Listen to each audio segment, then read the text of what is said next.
Sean Spicer is still the White House press secretary, but we've been seeing a lot less of him lately. And on June 5th, we saw Sarah Huckabee Sanders stepping in for him once again.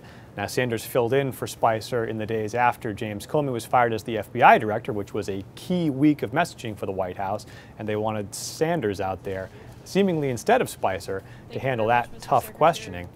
Again, it's the week of the Comey hearing, and who do we see?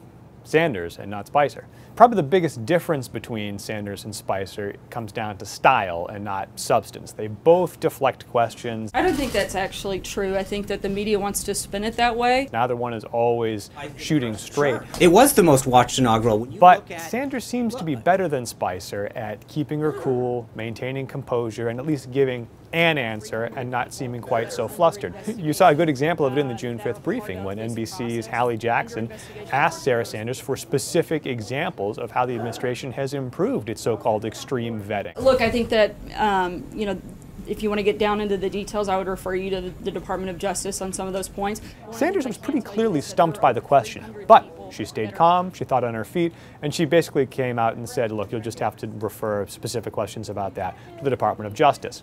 Not a great answer, but an answer. Different from the way Spicer tends to get frustrated when confronted by journalists. I was asked to give an example, and I did it.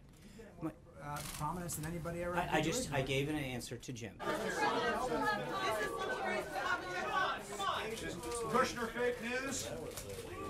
So you see the way they handle the pressure a little bit differently, and it seems like the White House is increasingly leaning on Sanders in tense moments when they know they're going to get tough questions.